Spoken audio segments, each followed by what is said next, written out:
Subscribe to our YouTube channel and press the bell icon to get the latest updates. Mark, hi. Welcome to the Investor Hour. As always, wonderful to have you on our platform and talk to us. Well, thank you for having me on your program.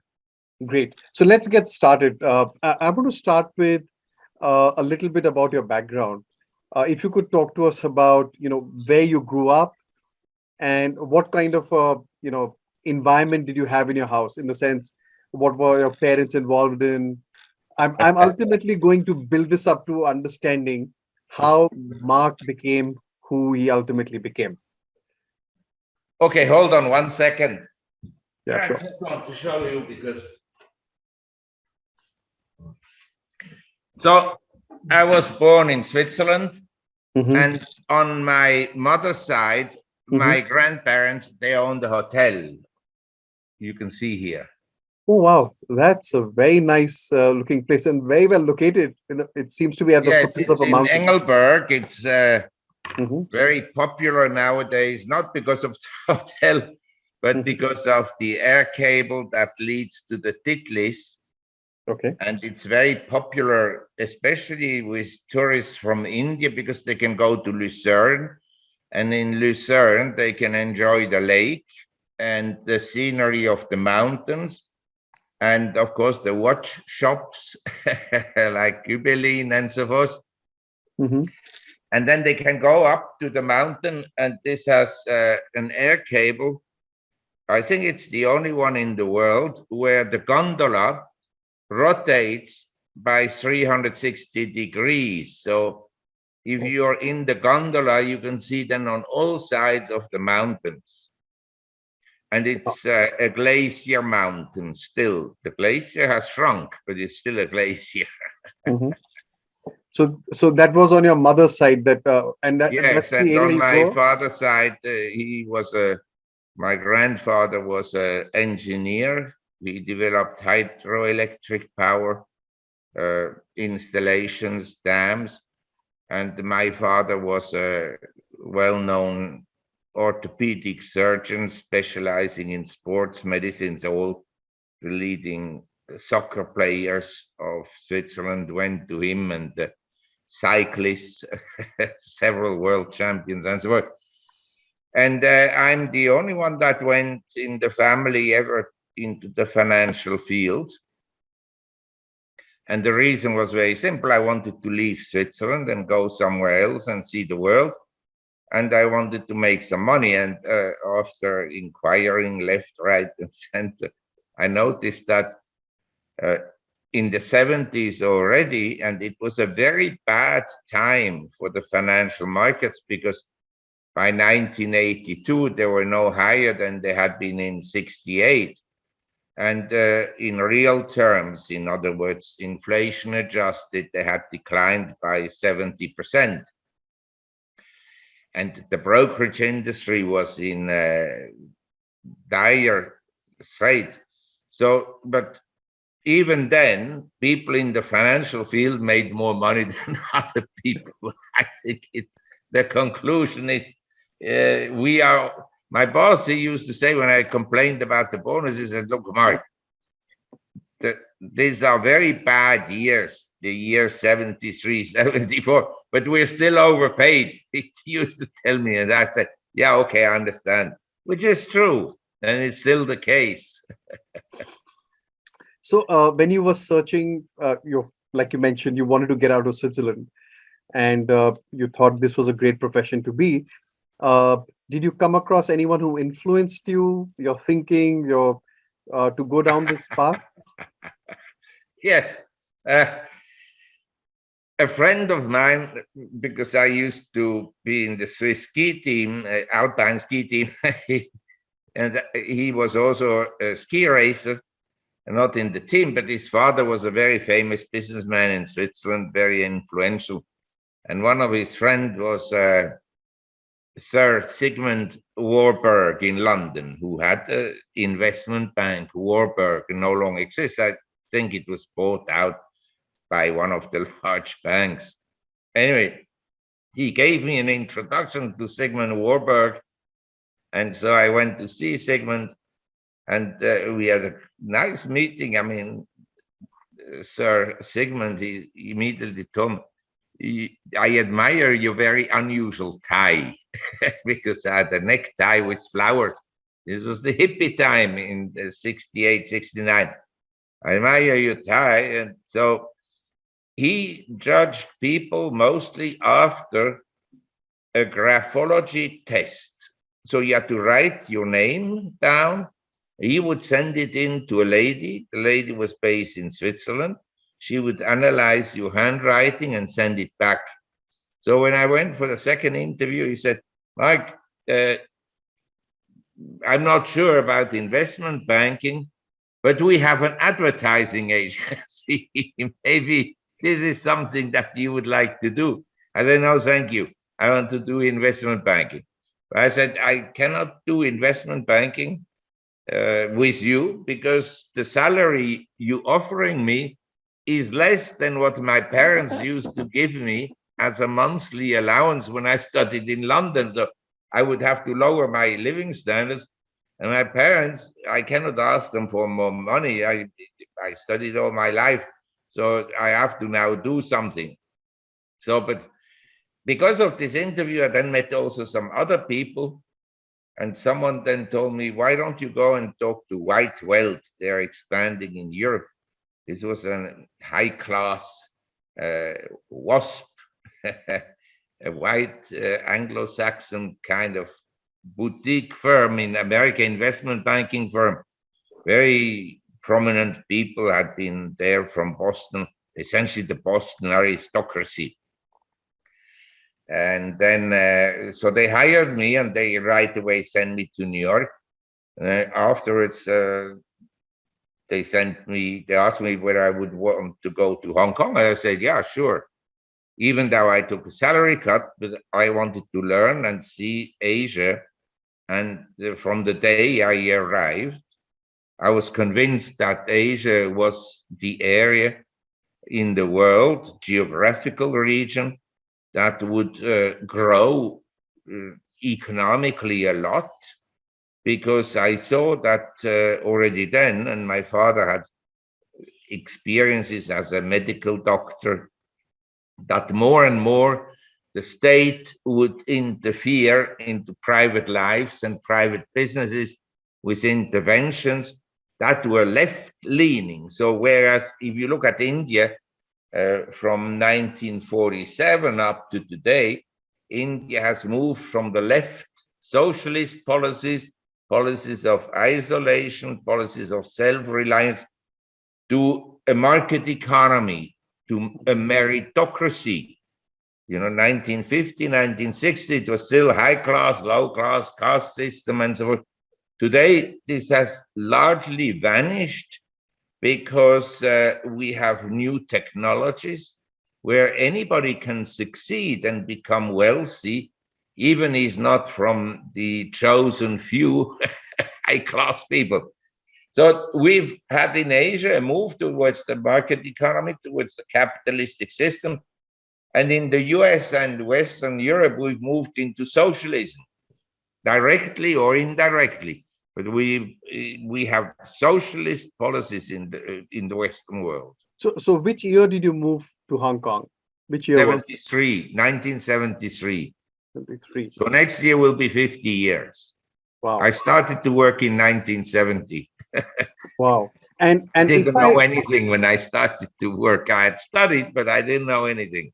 So in the early 70s, and please correct me if I'm wrong, but by the early 70s, Japan was really taking off. They had 10 years of very good growth, but China was still to even move in the direction of where the transition would happen from Mao to Deng, if you will. So did you foresee that, or you just saw that going by history that the cycle would turn and this is the place to be? Well, it's an interesting question you ask, because when I came to Hong Kong, Mao was still in power, and there were there was kind of uncertainty about the communists and their intentions. So in Taiwan and in South Korea, we had curfews at night. So very illiberal economic conditions. But I was convinced that once Mao would die, communism would come to an end, and that China would move towards a more capitalistic market economic system. And so because of this belief, I bought a lot of, maybe you can see it, these badges, Yeah. Mao Zedong badges. Oh, wow. Mhm. Can you see it? Oh, wow, your whole wall is covered with those. Yes, I mean, other walls are with books, but I have all the paintings, of the communist leaders. Oh, You can wow. see up there, I guess. Those are busts of communist leaders on top? Yes, Right. Yeah. and then over there There also. are the paintings. Anyway, to make a long story short, I thought communism was dead. I mean, not dead, but that it would eventually lead to a freer economy, to reforms. And so I bought all these badges and books from Mao Zedong. I have a large collection of communist memorabilia. Not that I have a great admiration for the Bolsheviks and so forth. The communists have committed crimes that were immense in terms of humanity, much worse than Hitler ever did. But that is not discussed in Western, literature, because as Indians know very well, Western historians have a different view of the world than, say, an Indian observer. So anyway, this is where we are. We then opened up under Deng Xiaoping in 78. Yeah. And there was a lot of skepticism. I had friends from Taiwan. They were Shanghainese. They had left China with Chiang Kai-shek. And they said, you can't trust the communists, and the communists are lazy and so on. I said to them, look, the moment the communists can earn some money, the moment someone who is a socialist gets a tip or some reward for his work and an incentive, in other words, that he can develop his own initiative, which was not possible under socialism. Under socialism, you got promoted like in American Congress. The more incompetent ones went upstairs. But under capitalism, under meritocracy, the capable people in business are shot upstairs. Yeah. Unfortunately, many capable people don't want to go into politics because politics is so corrupt and so evil. But anyway, I saw that it's coming, and so I became very interested in the opening of China and what the impact of the opening of China on the rest of the world would be. And I'm glad that China actually opened up, because if you look at, say, India in 1995, under the Gandhi dynasty, India progressed very little. We have to see this very clearly. The Gandhis were a ruling family that weren't interested really to promote the interest of the people. They were interested to promote the interest of the ruling class to which they belonged. Modi, on the other hand, when he became the president, and he may still make many mistakes in future because he's become very powerful, but to be fair to him, under him, there has been a colossal progress in Indian society and in Indian consciousness and in Indian standing within the global community. That we have to give him credit for. Under the Gandhis, it wouldn't have been the case. Yeah. So you reached Hong Kong and you're seeing this amazing transition take place. Uh, Talk to me about, were you able to leverage on this in the sense, uh, when did you make your first investments? And were you amongst the first people who ventured into China trying to find opportunities? Yeah. My first investments, I can tell you, I made when I finished part of my studies. I was about to complete my doctor's degree, my PhD. And 6 months before that, I said to myself, if I finish my studies and I have money, I will take a year off and travel around the world. And if I lose it all, then I will go and work right away. So in 1969, I bought two stocks that had already declined by 80%. Penn Central, that was a railroad in New York, the Penn Central Station, Yeah. that laid up, down, and so forth. And Litton Industries. Litton was a conglomerate in aerospace and defense and so forth. Penn Central, I invested 20,000 because while I was skiing, I earned money from the skiing activity, not much, but I had $20,000 in savings when I finished my studies, which is better than most people have in terms of the debts they have nowadays. But anyway, then I invested in these two stocks and my savings were gone. Penn Central went bankrupt. And you bought them, after they had fallen 80%. Yes, after having dropped 80%, it dropped another 90%. Wow. What's the lesson in that?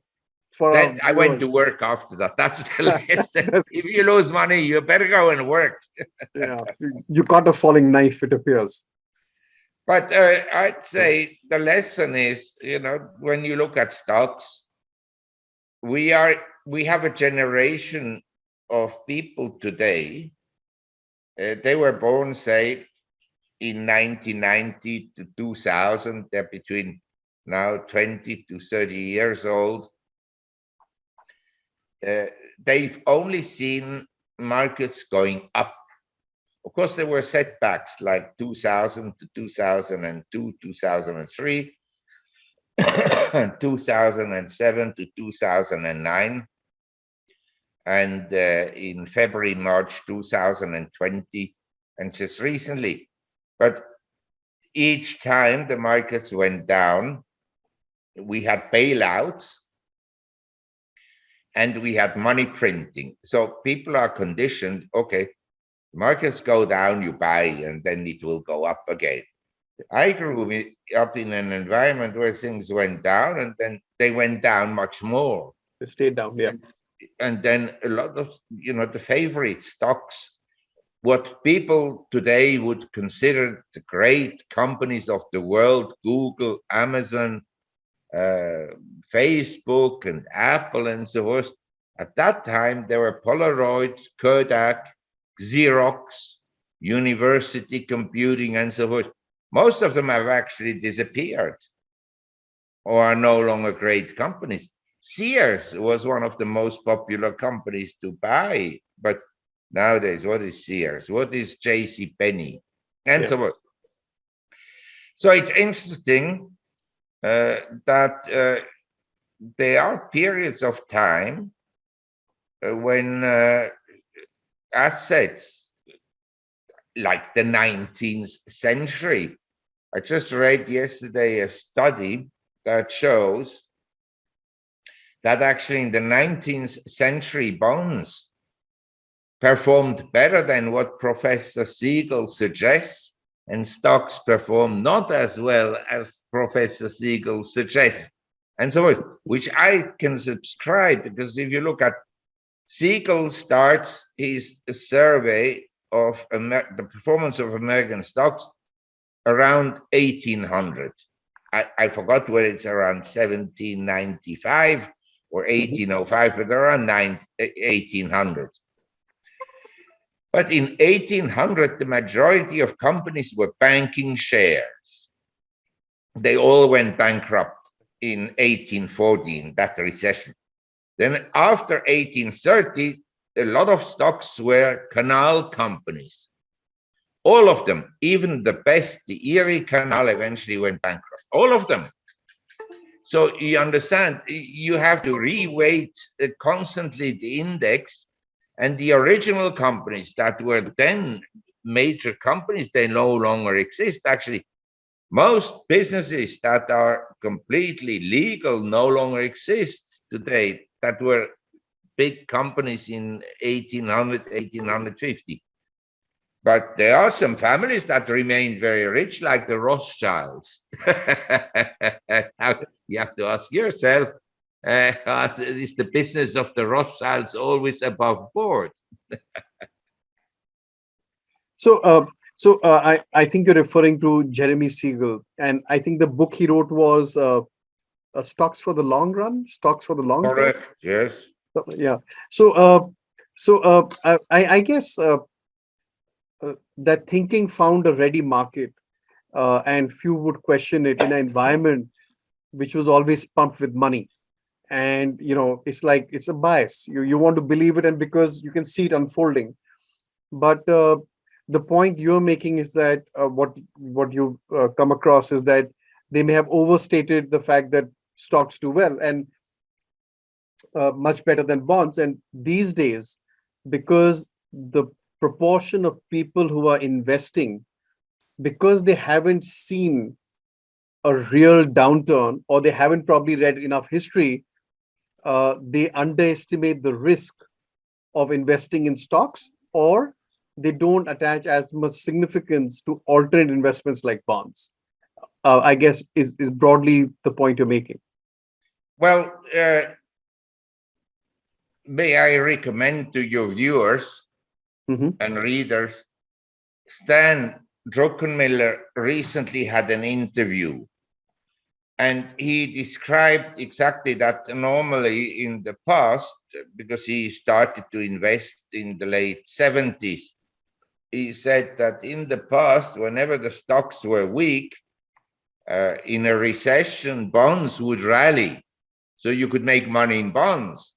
But he says in the current environment, bond yields by historical standards are so low that he can't see how to make a lot of money in bonds.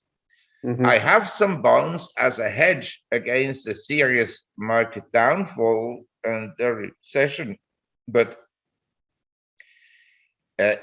the upside potential, in my opinion, for bonds is quite limited. Okay. So, to answer your question,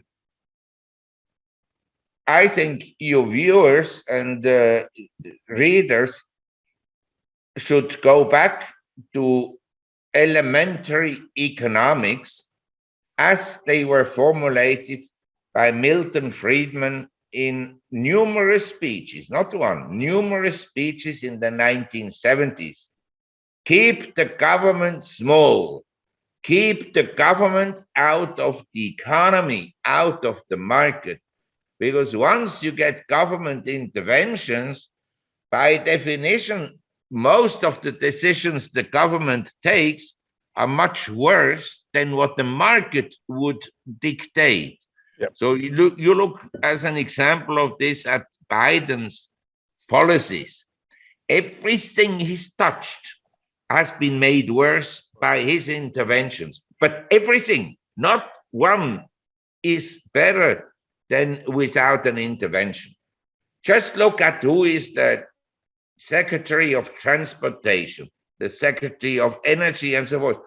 When I look at them, it's like walking into a ghost train. All these administrative people, a completely hopeless group of administrators that have no clue about how an economy functions. Yeah. Economy, as explained by Friedman, functions the best with as little government as possible. Yep. That is also unfortunate. Modi, for all his advantages, is also an interventionist. Yeah. So we are, of course, recording this in early July. And I'm not sure whether you check Twitter or not. I don't do much, but I did check Twitter, I think yesterday. And Biden has posted a official Twitter, official tweet telling petrol pumps in the US to reduce the gas prices. I don't know whether you've seen that or not, but Yes, I've seen that. it's reached a But new level of these are crazy. statements by officials that are clueless. Clueless, yeah. Clueless. Yeah. And also it's actually almost criminal, dangerous to shut down the oil exploration on federal leases and then have a shortage of energy and then go and beg Saudi Arabia, can you please give us some more oil? Beg Qatar. First of all, if you go back 4 or 5 years, I think in 2018, they had the World Cup in Russia. And then the Americans were already anti-Russian at that time. It's nothing new that they are anti-Russian. For whatever reason, I don't know. But they hated Putin for some reason. Because he doesn't like the LGBTQ community. So anyway, they hated him and they criticized the World Cup in Russia. All the spectators said that it was well organized. And that they traveled around. Our friends that went there, they said we traveled around. We were drinking in pubs. We had a good time, and the Russians were very friendly towards us, and so forth and so on. Anyway, at that time, all the European countries, the Germans, the French, the Americans, all criticized Qatar for hosting this year's World Cup. Mhm. It's going to happen, I think, in 2 or 3 weeks' time. Mhm. Anyway, they went over this Qatar, that is all corruption, that they got the World Cup and so forth and so on. In soccer, for sure, there is corruption. It's a professional sport. Once a sport becomes professional, there is corruption. But there is in every sport corruption, believe me, also in American football and in American basketball and in everything. Anyway, but they complained about Qatar without end. Now they all go to Qatar and say, can you please give us some more gas? Yes, yeah. Mhm. They're a bunch. Your foreign minister, Mhm. what's his name? Jaishankar? Jaishankar. He's a very good man. He's a very thoughtful and bright intellectual. He said it rightly. The West has double standards. They're hypocrites. They apply a certain standards towards countries like India, but they don't live by these standards. Yeah. Yeah. He Okay. said he spelled it out. Yeah. And I'm glad he spelled it out towards also the British foreign secretary, who is a lady. She's a typical Vogue personality, no clue about anything, has probably never read a book in her life. Those Jaishankar videos are quite popular down here in India. Everyone's been sharing them and talking about them. Okay, anyway, I want to talk about, yeah. Mhm. I wish that the US had a foreign minister as clever as he is. There you go. That's a strong endorsement. If I bump into Mr. Jaishankar, I'll let him know. Let's talk about Marc, the money manager. So Marc, I've of course heard of you for the last 20-25 years, and whether it's and I don't mean to say that you're contrarian by default, but more often than not, I've seen you or have a view which is very different from the mainstream. So if you go back, you spoke of the 99-2000 bull market, right? The TMT, telecom, media, technology. Then you had the 2007-8. And at any point in time, all across this period, you just seem to have a contrarian view. So what I'm trying to ask you is, what is it that goes in your thinking, or what is the background that leads you to such views where you're willing to stand away from the crowd and really be wrong for a period of time and ultimately proven to be right in all these big calls that you've made. Yes, but I mean, I've also been wrong and so forth. I think in life, if you have an intellectual mind, you have to be self-critical. You can't be a politician that always blames someone else for his bad decisions. You have to be a businessman and look at the mirror once in a while and say, I made a mistake. You understand? That happens. But you can then ponder and think and consider your mistakes and analyze, why did I make such a bad mistake? Now, we men, we know we make a lot of mistakes with women because it's our drive, our hunting drive, that and our passion for the opposite sex that drive us to frequently bad decisions. But when it comes to business, we have to detach ourselves from the sentiment, from the psychology, and analyze very carefully what are the factors that lead to high and low prices and so forth. And we can determine, not 100%, but we can say, okay, if I look at the world, there are certain things that are expensive and certain things that are cheap within an economic system, because especially in a money printing environment, the economy is subjected to huge distortions because the money doesn't, and I have to say, the economists nowadays, they have very little knowledge or historical knowledge of the origin of economics, because it used to be called political economy. And in German, where the origin of economics don't even think about this, is not in the United States. It is in Britain, and especially in the German and French school. There were socialists and some were market-oriented economies, but it's a continental thing. But one of the first economists, because that is a subject that preoccupied people already early on. When the feudals or the lords or the kings ran out of money, and this was already observed in the Roman Empire, they resorted to essentially printing of money. You know, the Romans had originally silver and gold coins, full content. But over time, they gradually reduced the gold and silver content. So there was a dilution of money, in the value of money. Mm-hmm. And that led then in the 4th century to a very high inflation rate and the breakdown of the empire. But Copernicus, who is famous as a physician and astrologer and so forth, he wrote about money and how under the system where the feudal could essentially dilute the value of gold coins and silver coins, that this would lead obviously to an uneven economy because the money that was printed didn't flow evenly into the system. So let's say you're the central bank, you print money.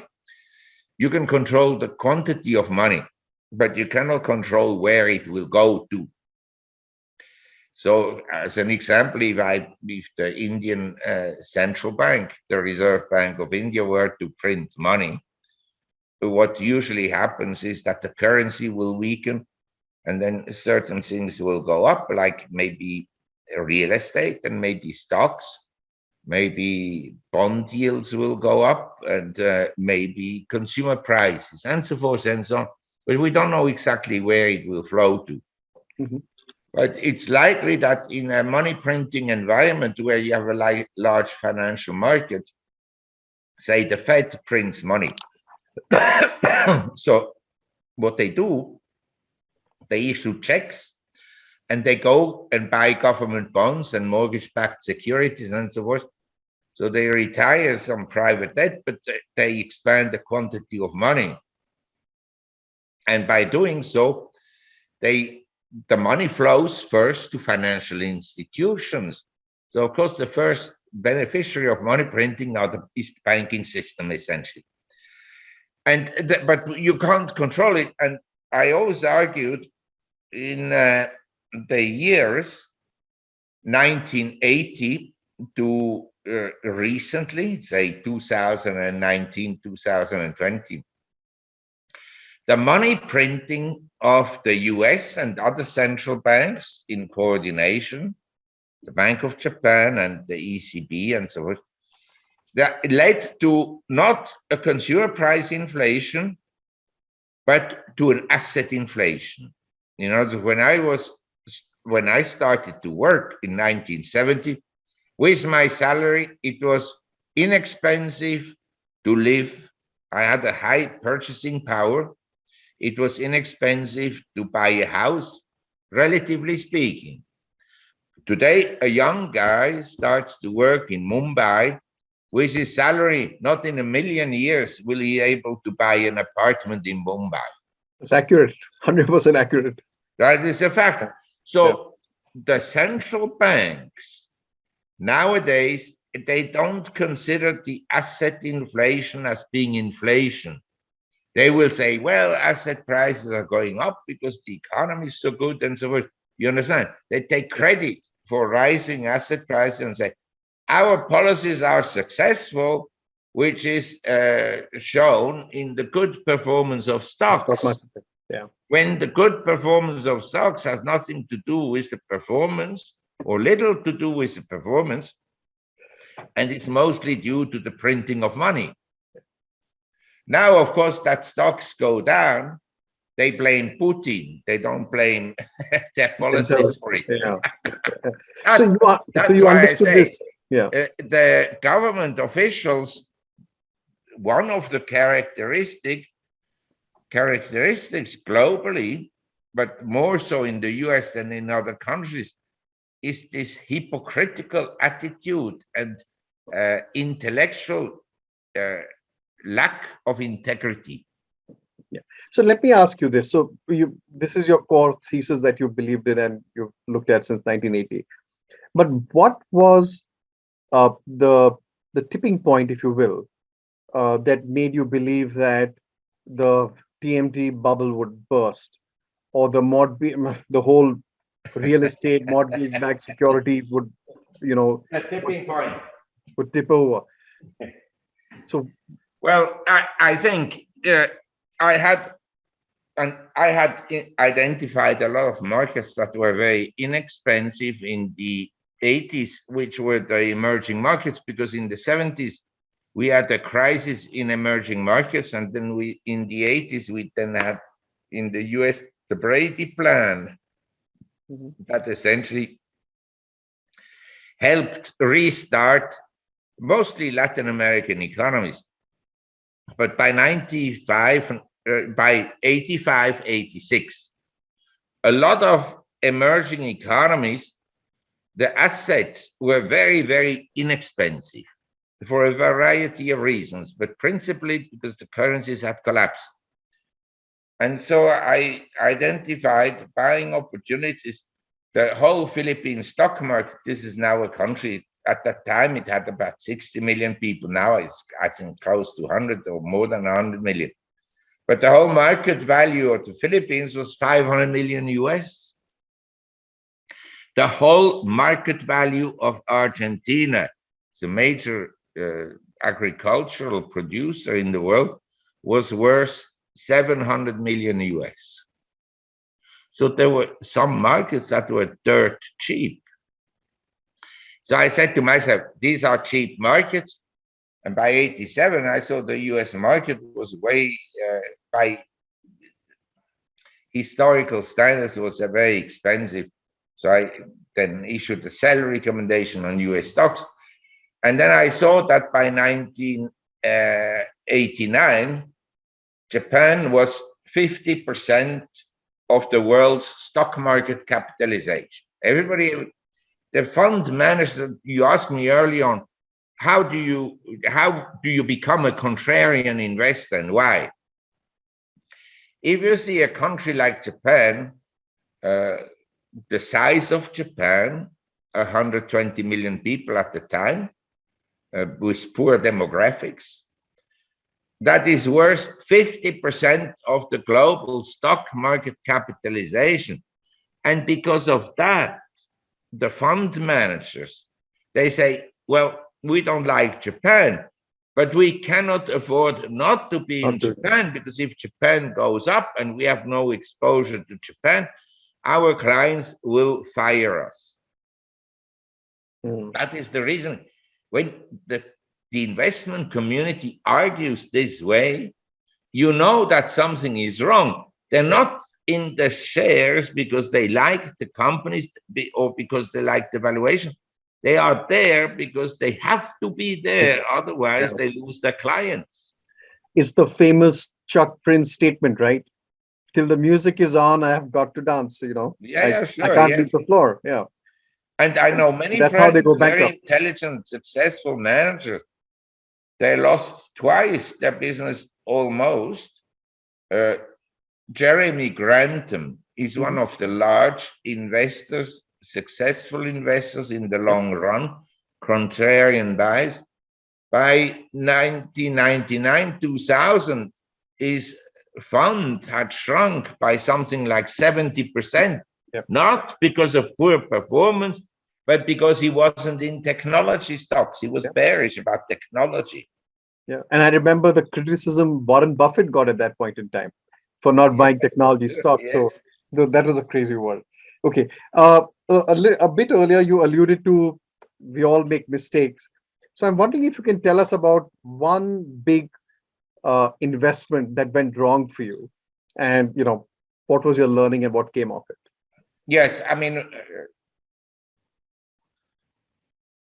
I make no excuse that I was right that the technology bubble would burst,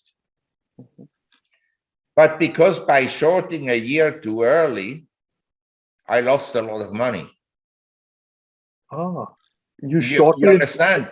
The Nasdaq 100 index between October 99 and the peak in March 2000 doubled in value, doubled.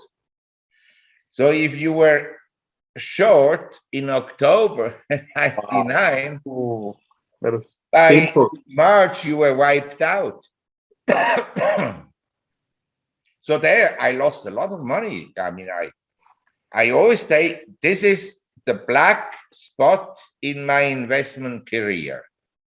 And I admit it was a mistake, and I feel sorry. I lost the most money. Some clients lost a little bit of money and so forth, but I lost the most because I had personal money on the short side. And the irony is you were right, it's just the timing. Yes. It's like the meme stocks, some people shorted AMC and they shorted, what's the other, GameStop. GameStop. And then they were squeezed out of their positions. So also there were lots of, fundamentally, probably people are right who short Tesla. But again, Tesla is a special vehicle that was squeezed on the upside several times, and it benefits from subsidies. Yep. The subsidies have run out now, from what I believe, but yes, they had not subsidies. In all countries. In some countries they have. Yeah. So it reminds me of that statement, what we discussed right now, that the market can stay irrational longer than you can stay solvent. Absolutely. That's I think the lesson that I think is important, especially young investors, learn, because I made that mistake. What the stock market or Bitcoins will do has nothing at all to do with what you think it will do. You may have a certain assumption, say, we can have a discussion, we can drink some whiskey and beer and so forth, and have a good time and both say, well, the market is expensive. Unfortunately, or fortunately, the market will not listen to you and me. The market doesn't care about your opinion, doesn't care about my opinion. It will move independently.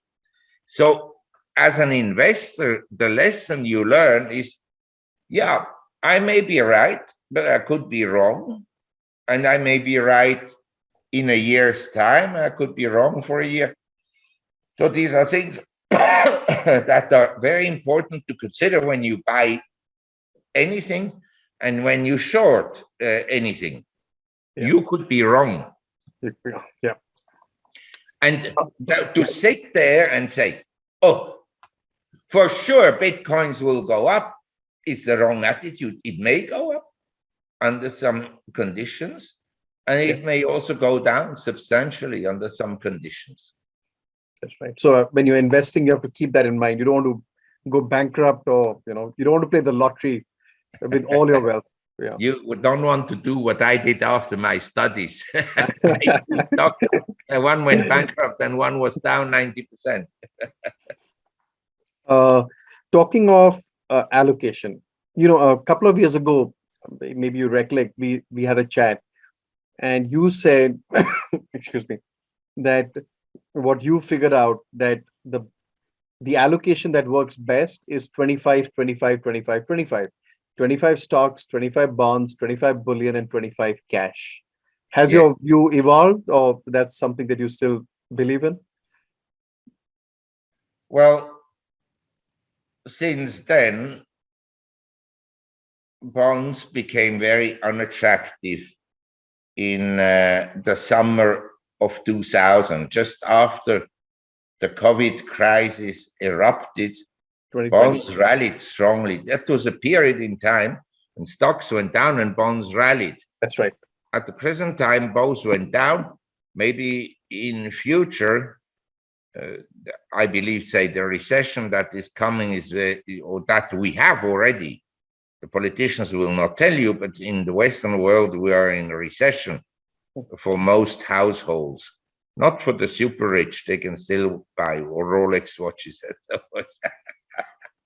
But the ordinary people, they suffer because their incomes are not going up as much as inflation. But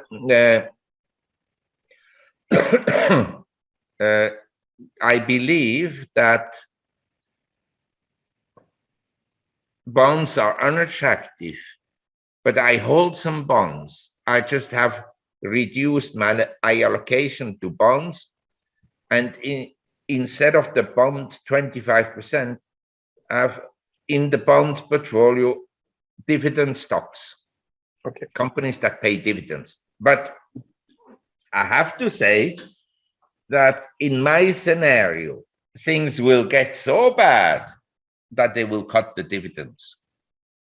Okay. Mm-hmm.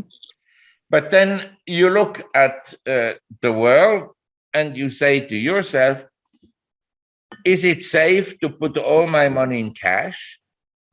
Mm-hmm. Is it safe? We've seen in Cyprus, the government suddenly said, oh, we close the banks. People who have less than 100,000 or up to $100,000 on deposit, they'll get the 100,000. Anything above that is gone. Wow. You understand? Say you have an account with an international bank, could be Citi or Bank of America or UBS or Credit Suisse or Pictet or whatnot. When I have cash, the bank will invest it. You can invest in treasury bills. There are some issues when you buy US assets, domestic assets, and that is the estate duty that you have to pay if you pass away. It's an unfair tax, but that's the way it is. Now, you can also have deposits. So the bank, as a trustee, essentially of you, as a deposit-taking institution, will take your deposit and place it in the international money market.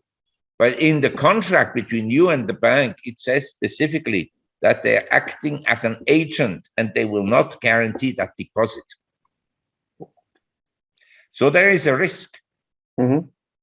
And after I've seen what the governments in the Western world did with respect to COVID, which is basically unconstitutional because it's a violation of your right to liberty and to property. So if you have a shop, say you're a baker or you are a carpenter or whatever you are, or tattoo salon, that's now the big business in America, or a hairdresser or whatever. And the government comes and says, well, we have COVID, you have to close it down. As a result of this closure, you lose your business. Now, say you started that business 2 years ago, you put all your savings into it, and then there's COVID and you lose it all. Well, it's a violation of your property rights. In the Constitution, it was clearly defined that you have the right to own property, that the government cannot take it away from you. So if they could do that, why wouldn't they one day say, oh, you have these large assets, this money? Well, you don't need all that much money. We take half away from you. No, we take everything away from you. Like do a Cyprus on a larger scale across the world. Yes. So I think there's a risk in everything. Now, if you look at, say, stocks, you take Germany, they were involved. I'm not saying they started 2 wars, but for sure they were a contributor, a major contributor to 2 wars, World War I and World War II. You look at Bayer, BASF, and so for Siemens. These companies, they all still alive. They went up and down. There were times when their value was much lower and the times when the value was much higher. But say you still have your money. But if you held cash in 1900 in Germany, in World War I, you probably lost already most of it. And in the hyperinflation, you lost it all. That for sure. The hyperinflation did the trick, 1918 to 1922. And then World War II did the rest. So cash has a risk. If you look at the list of the richest people in the world, most of them own real estate. Land, yes. Because it's politically not so easy to take your land away. Because the poor people have the land, technically, right? Yes. The farmers. As you know, in India, between the British administration when they left and Indian independence was declared until I think in the 1980s, the Indian property rights were established, but through rent controls, properties became pretty much worthless. You couldn't increase the rents, but the maintenance was killing you as a property owner. That's why I always say rent controls are a very dangerous tool because they are this incentive for the owner to keep the property in perfect conditions. That's right. Okay. Moving ahead, I have 2 things to cover with you, and I know you're short of time. So, how do you see the world shaping up in a 5 to 10 year period? And how should one as an investor plan and prepare for it? Well, have you read the philosophies of Schopenhauer? No, I have not. I've not. Yeah. He's a very pessimistic, has a very pessimistic view of the world, and especially about humans, how they are essentially bad. And Jean-Paul Sartre, he said, hell is people. Oh, and he wrote the play and showed how, a peaceful environment, the moment people are there, it becomes hell. And there are examples in history where, say, British soldiers went to an isolated island, Pitcairn, following the mutiny on the Bounty. And there were only whites, but they took some indigenous local people from an island close to Tahiti, with them, and some women. Within about 20 years, only one man survived. Talking about feminism, one man survived. The others were all killed off. It's a very pessimistic view of humanity. I'm not that pessimistic. I think the world will go on. But you see, nowadays, I tend to agree with Einstein. He was attending a dinner and they asked him, how will the next war how will it be fought? He said, I don't know how it will be fought, World War III, but for sure World War IV will be fought with forks and iron bars. Because we have the capacity today to destroy most of our civilization. We have that capacity. And number two, if you look at history,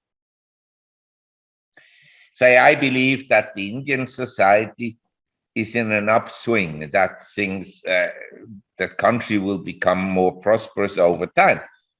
But we also have to look at the context in which it can become more prosperous. We need peace.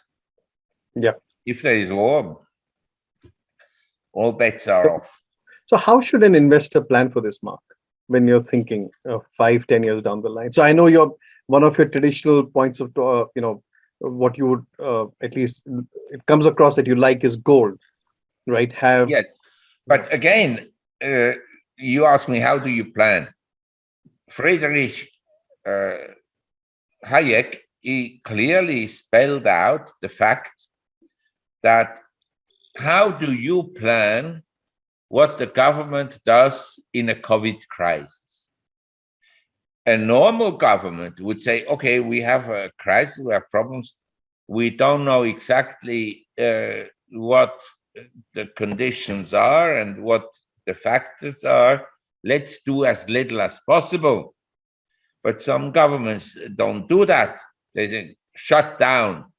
Everybody needs a vaccine and so forth and so on, these interventions. So Hayek, who I highly recommend to read because he discussed freedom and the economy.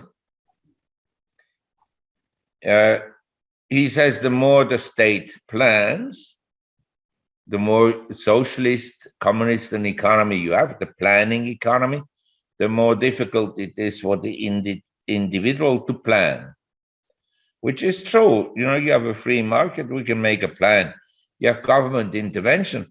You don't know what Ocasio-Cortez will do one day, and the next day Manchin, and the third day Biden, and the fourth day Hunter, and so forth and so on. So there is a very high level of policy decisions that you don't know how they're going to move. And in this environment, I have to say, we don't know.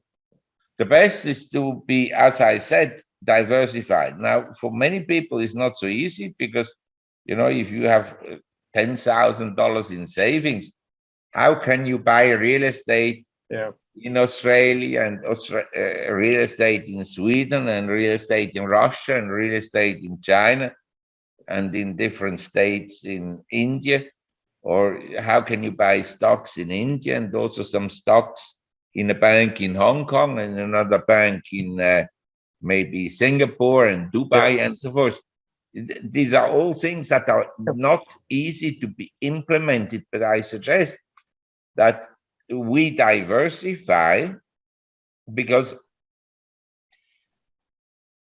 in my view, and maybe I'm wrong, don't assume that my view is right, but there are in history periods where civilization has tended to go through very difficult periods, like the Dark Ages. The Dark Ages were not as dark as they are described, but there are many empires that went downhill and they were rich and then they lost their power and they lost their money.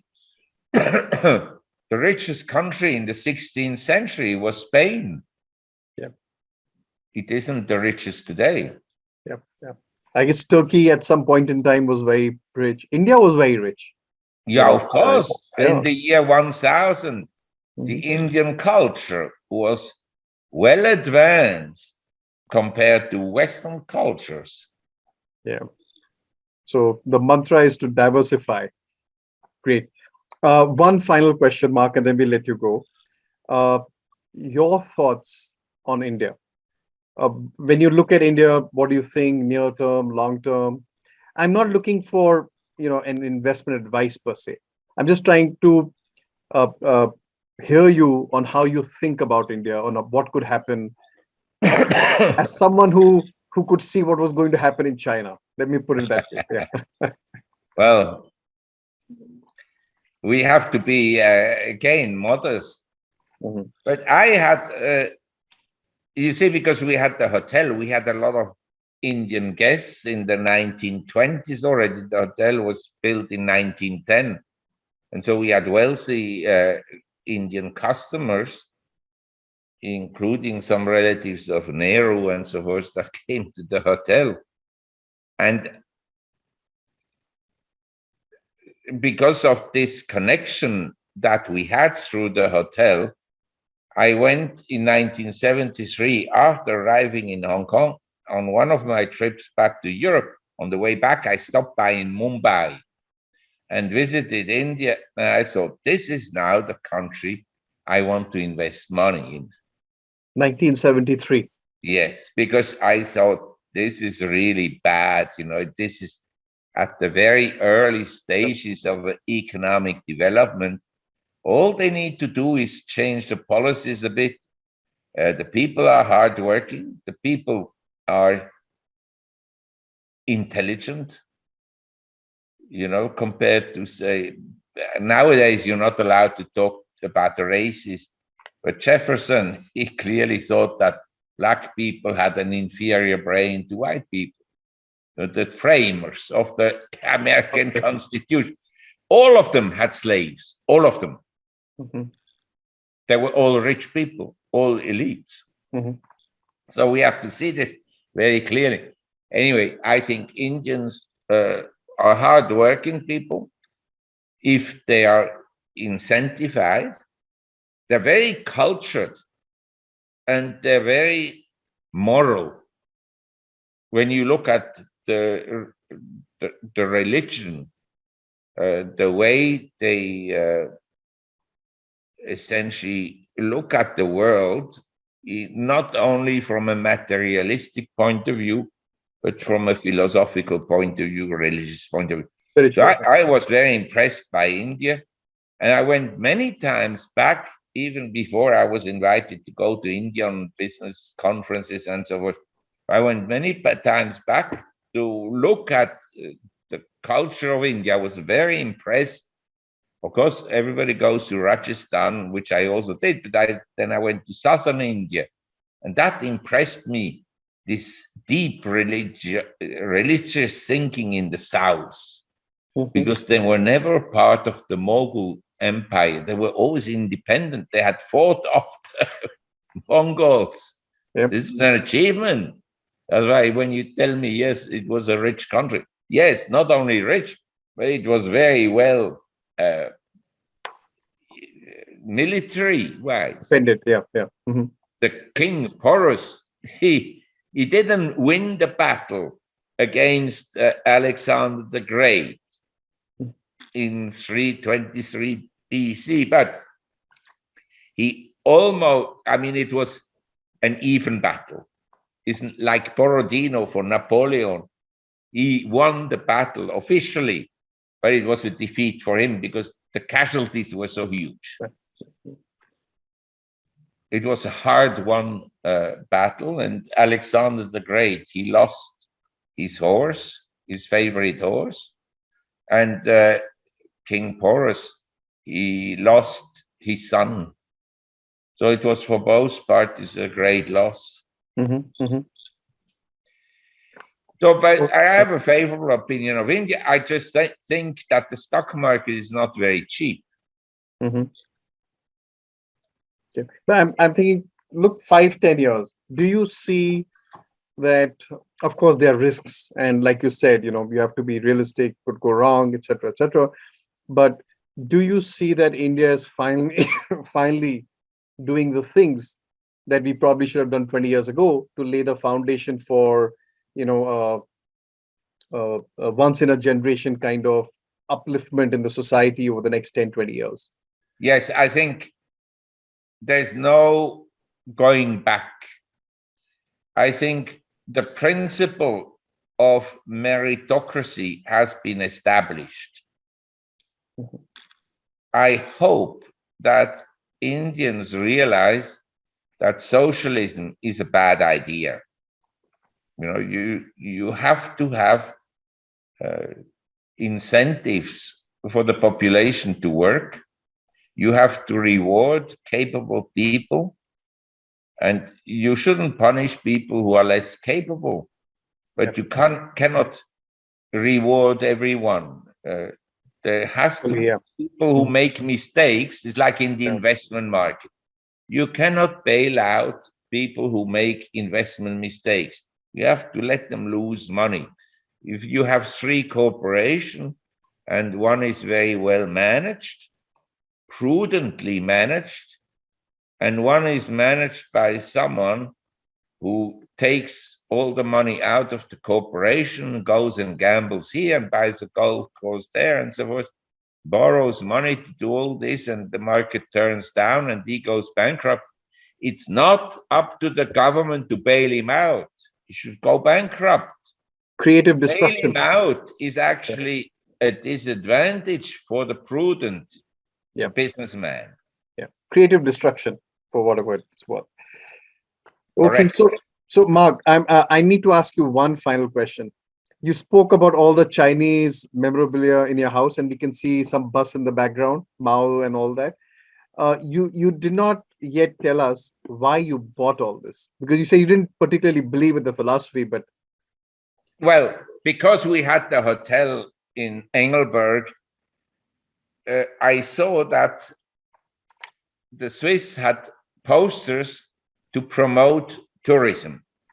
Nowadays, it's all done through the internet, but that in those days, you had throughout cities in the world a round type of pillars, and you put posters on them, big paper posters, advertising for martini and for whiskey and for cigarettes and so forth. It's all no longer allowed because society has changed. And there were posters from the Swiss tourist office with all kinds of pictures of the mountains and the railways and so forth and so on. And by the 1970s, they had gone up in value a lot. It's like posters of Marlene Dietrich and the old actresses and actors, Clark Gable and so forth. They are the collector's value movie posters. And so I thought in the 1970s, Mao was still alive. I thought all these posters that you can buy for 20 cents US, 10 cents US. Now, one day when he's dead, for sure they will not produce them anymore, for sure. So the supply will dry up. And in fact, they will use these posters, they'll burn them or destroy them or use them as wrapping paper. Nobody will collect them. So I thought, I'm going to buy, and I went to America they had Chinese communist bookstores.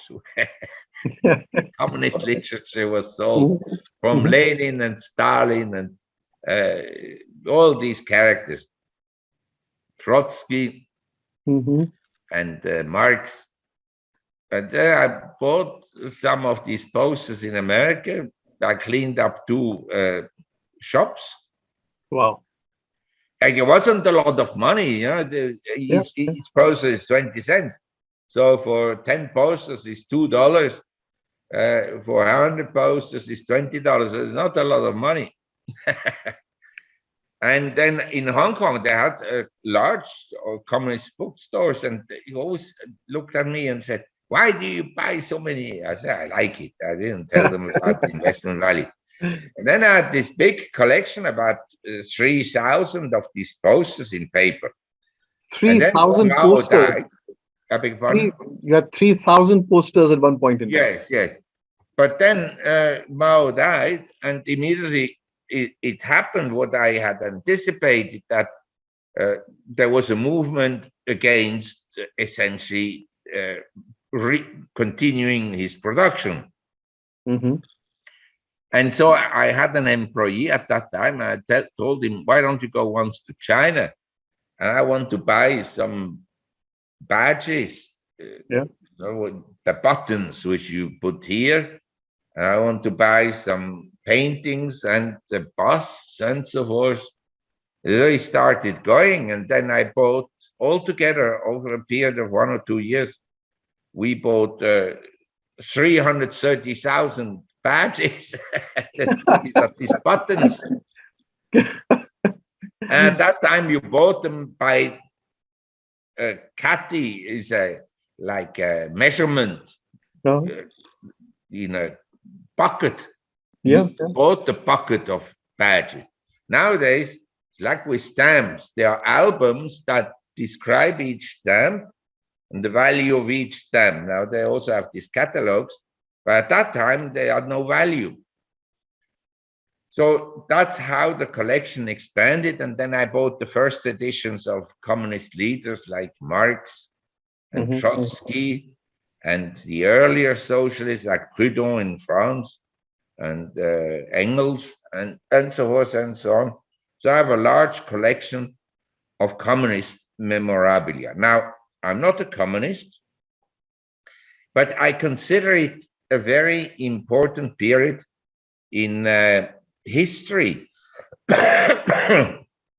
Because if you look at the philosophers of the last 100, 200 years, Marx is considered a very important philosopher. Yeah. It's one of the most sold books, even nowadays, is this Capital. That's good. Now, as an economist, I may disagree with him, but as Schumpeter wrote, he is a very thorough economist. He made some mistakes, but his analysis is very precise. And he wasn't kind of a corrupt and devious politician. He was intellectually rather an honest person. He died essentially in poverty, or he died because of poverty. He just had very little money. It's interesting, actually, how many people died in poverty that are famous today, and how many rich people died and nobody talks about them. They disappeared. Very interesting point. Did you ever calculate the return on investment on your 330,000? No, because in my lifetime, I will not sell them. Now, the government could take them away from me, or my wife, if she kicks me out of Thailand or has, planned some drugs in my office and then claims I'm a drug dealer and so on. I mean, lots of things can happen in life. You have to be prepared. You have to be prepared. I'm not going to sell any of my books. Mhm. I stopped buying a lot of things because my lifetime is now limited. I'm in the last 10% of my life. Hopefully longer. Hopefully I longer. may be optimistic about my length of life, but I have to be realistic. And so I now continue to invest. I continue to write. And I've taken up some studies which I didn't have the occasion to do when I was at school and studying, which is the political philosophy and also some legal matters. When I look at the American Constitution, I think the founders had essentially more or less good intentions. That I have no doubt. But the world has changed a lot since then. And the Supreme Court justices, they are in general wise people, but then, some appointments are political and so forth. So it's all diluted. And you then go back and ask yourself, what is the ideal political system? Is it a royalty or is it a democracy? I think democracies where everybody can vote will fail. Mm-hmm. I think voting should be attached to some conditions, a certain level of education that you can read and write. And number two, only people who pay tax should vote. People who don't pay tax shouldn't vote. Mm-hmm. So if that was the people case, who vote for war, Mhm. if people vote for war, they should also go to war, not send somebody else. Yeah.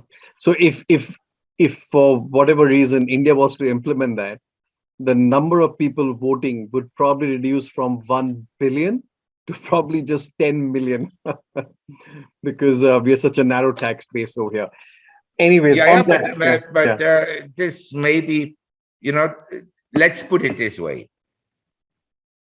If you live in a small city in India or in a big city like Delhi, I think the inhabitants who live there, they should be able to vote about issues that concern Delhi. Or people in Mumbai, they should be voting about issues that concern Mumbai. But I'm not sure that the whole population should vote about issues that concern foreign policy. You understand?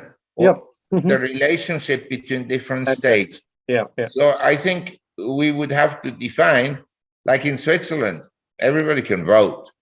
Mm-hmm. But people are particularly active when it comes to community matters. They even vote which school teacher will be the teacher in such and such village and so forth. Mm-hmm. Mm-hmm. Wonderful. So on that note, Marc, I would like to thank you very much for taking time out and doing another episode of the Investor Hour with us. Well, wish you the best of health. Wish you the best of health. We all have time for the things we want to do. Wonderful. On that note, thank you very much, Marc. Well, Pleasure. I thank you very much.